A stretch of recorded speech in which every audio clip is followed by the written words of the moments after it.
You speak French. Ma langue est le français, je rêve et je pense en français. J'ai tendance à valoriser les gens. Je les valorise en les écoutant, en montant. Ça fait partie de la culture, c'est une langue étrange que la langue de la culture. La culture, c'est ce qui répond à l'homme quand il se demande ce qu'il fait sur la terre. Les cultures doivent se parler. C'est la diversité. C'est la vie. Bienvenue sur le podcast Regard sur la Nuit des idées, présenté par les Alliances françaises du Canada. Pour la 6e édition de la Nuit des idées, événement qui encourage dans 75 pays et sur 5 continents l'échange et la réflexion collective mondiale, les Alliances françaises du Canada se sont plongées dans la thématique proche. Pour réfléchir à cette question, nous avons interrogé de nombreuses personnalités canadiennes et françaises inspirantes, audacieuses et engagées. Dans cette série de 5 épisodes, enregistrés lors de la Nuit des idées à Moncton, des personnes de divers milieux, artistiques, universitaires, médicales et entrepreneuriales du Nouveau-Brunswick, du Québec et de France partageront leur expérience du numérique dans leur relation avec les autres. Réussite, échec, chacun évoquera son cheminement pour conserver les liens dans un monde où l'isolement est de rigueur. Nous vous laissons donc en compagnie de Jalila Jbilou, professeur agréé à l'École de psychologie de l'Université de Moncton et au Centre de formation médicale du Nouveau-Brunswick et docteur en médecine. Mohamed Bouya Ilival, président de l'Association des étudiantes et étudiants internationaux du campus universitaire de Moncton et étudiant. Annie-France Noël, directrice de la Galerie Sans Nom et artiste photographe. Dominique Goulet, directeur général de Québec Numérique. Et notre animateur, Antoine Zboralski de l'ACFA Acadie. Cet épisode a été rendu possible grâce à la participation de l'Alliance française de Moncton, du Musée de la place Resurgo, du Consulat général de France dans les provinces atlantiques, du Bureau du Québec dans les provinces atlantiques et de l'ACFA Acadie, avec le soutien de l'Ambassade de France au Canada et de l'Institut français. Donc, je voulais commencer, Dominique, tu viens de terminer en parlant un peu de la fin de la pandémie. Moi, je voudrais avoir un peu l'avis de tout le monde ici sur, après la pandémie, où est-ce qu'on en sera avec le numérique? Est-ce que le numérique retournera à la place qu'il avait avant la pandémie?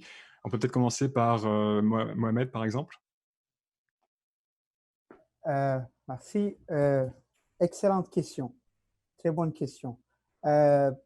Personnellement, je trouve que surtout de côté académique ou professionnel, je doute que d'après cette expérience, qu'après le COVID, on va retourner à ce que je appelle l'ancienne méthode. Je pense qu'il y aura un système qui est un peu plus hybride, c'est-à-dire plus d'implantation du numérique dans l'aspect professionnel, aussi en gardant l'aspect humain que c'est très important. Ceci varie d'un domaine à l'autre, comme Madame Jubou a mentionné là, en recherche, certains domaines de recherche spécifiques, l'aspect humain est très important. Ça ne peut pas avancer sans. Par contre, personnellement, je trouve que ça sera plutôt un système hybride qu'un système qui est totalement à l'ancienne méthode. Est-ce que, Annie-France, peut-être, tu voudrais rebondir là-dessus par rapport à toi, ton expérience sur le numérique?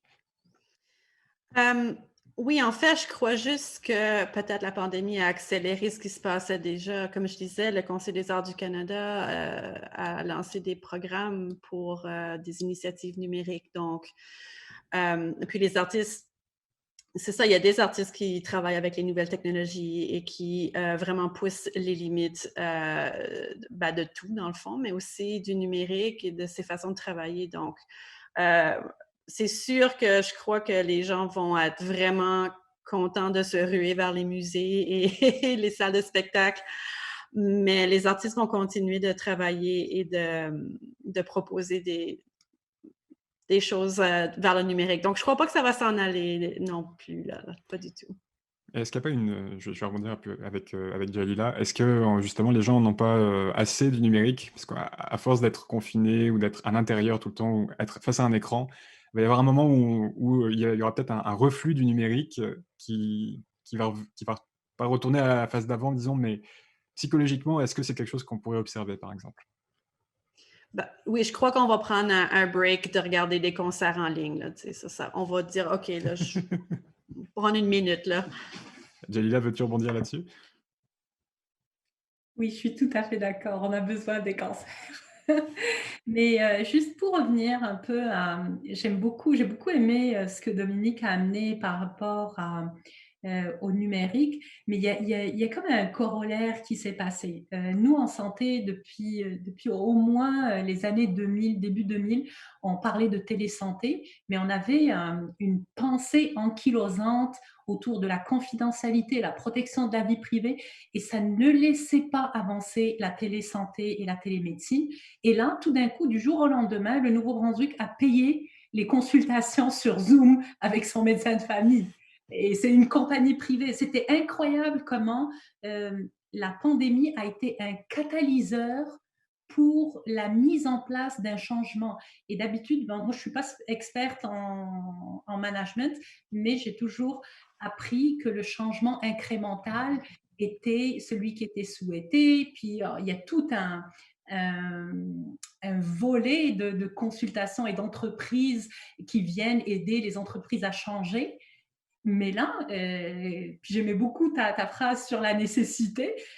On était face à un mur, il fallait changer. Et bien, tout le monde a pris le pli. Il n'y avait plus de résistance au changement. Tout le monde trouvait ça normal.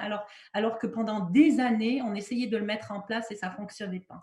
Alors maintenant, est-ce qu'on va revenir à ce qu'on était? On ne peut pas. On a tellement apprécié, on a tellement appris que maintenant, peut-être, j'aime beaucoup l'idée de l'hybride, un mix, mais je suis sûre que ça va fondamentalement changer nos façons de voir, nos façons de faire et même notre façon de gérer le temps et nos outils de travail parce qu'on s'est beaucoup rendu compte qu'on avait énormément de pertes. Moi, j'ai fait des formations en lean management et je suis tellement contente que cette période nous a appris, mais il y a beaucoup de gras sur lequel il faut couper et il va falloir avancer avec notre temps.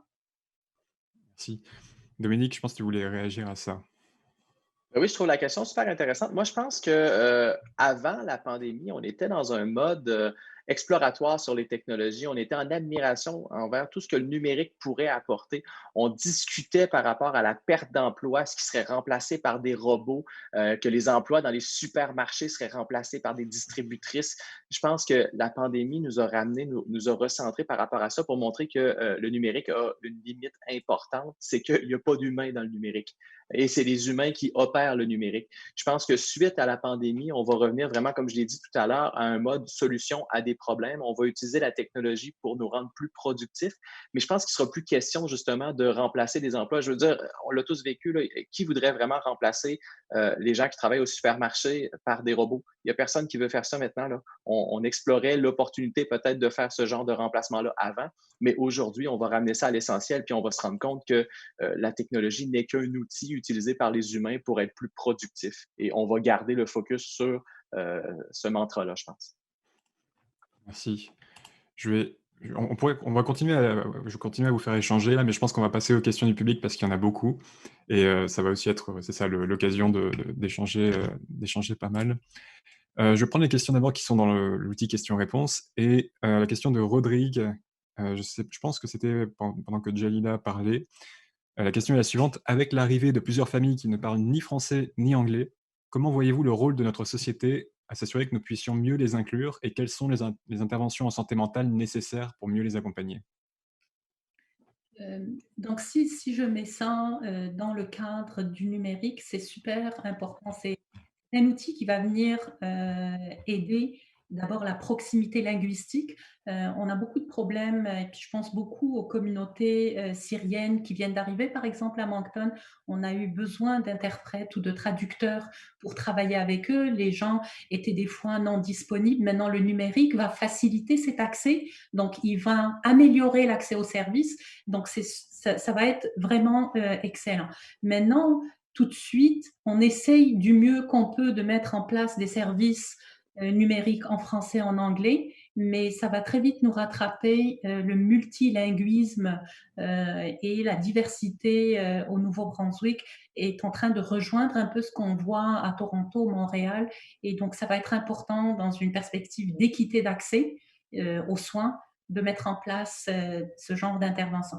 Maintenant, je m'intéresse beaucoup à l'intelligence artificielle et il y a énormément de solutions qui sont actuellement en développement et donc qui pourraient combler certains types de services.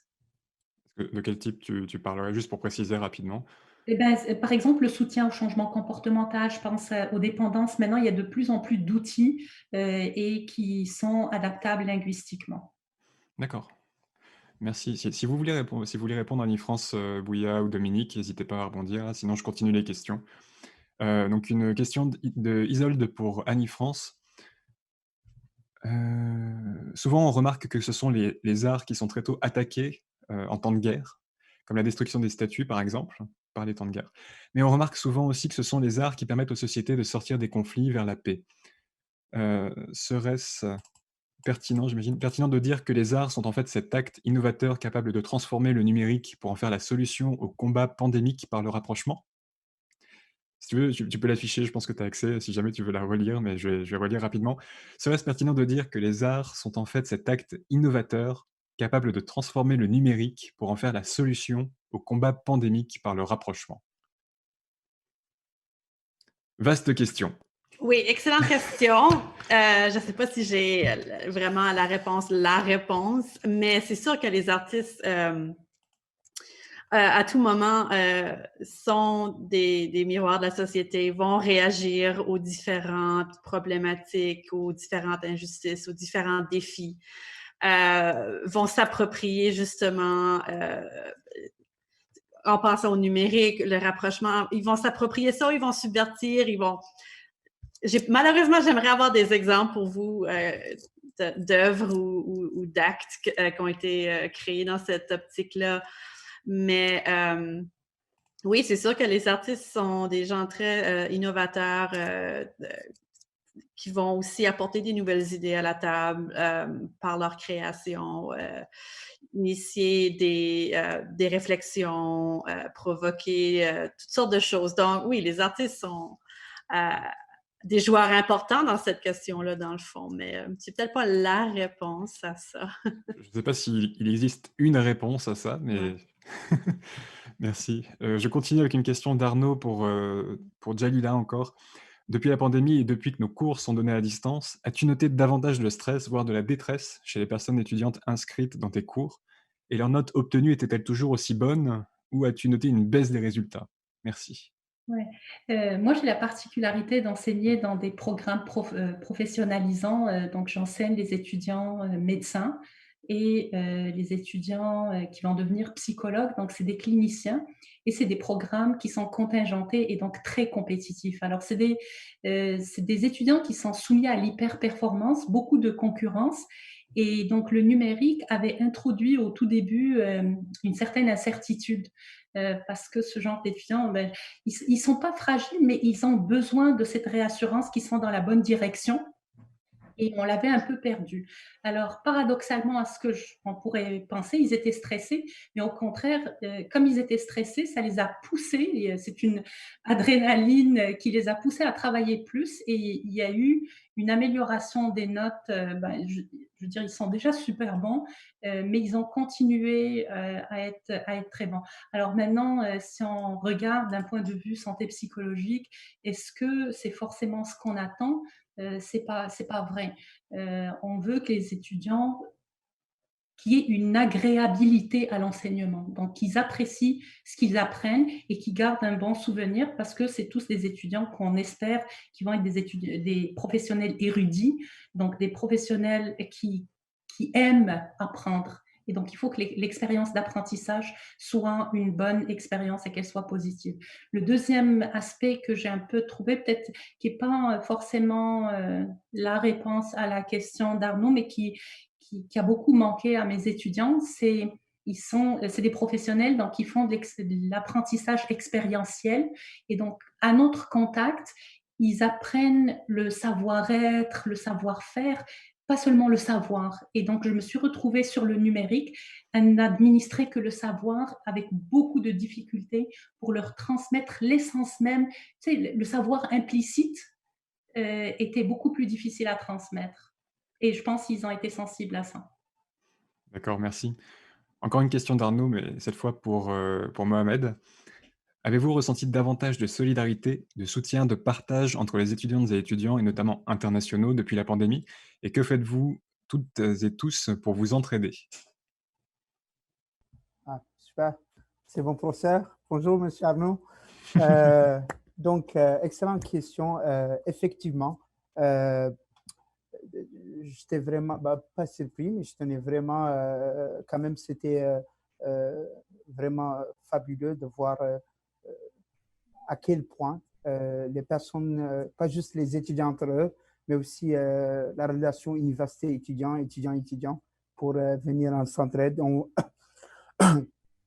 Désolé, par exemple, j'ai vu des associations qui ont organisé des levées de fonds pour s'aider entre eux. J'en ai vu, par exemple, aussi des étudiants qui ont commencé à faire comme des rencontres avec des personnes qui viennent de commencer de nouveau, juste pour l'aider à s'adapter.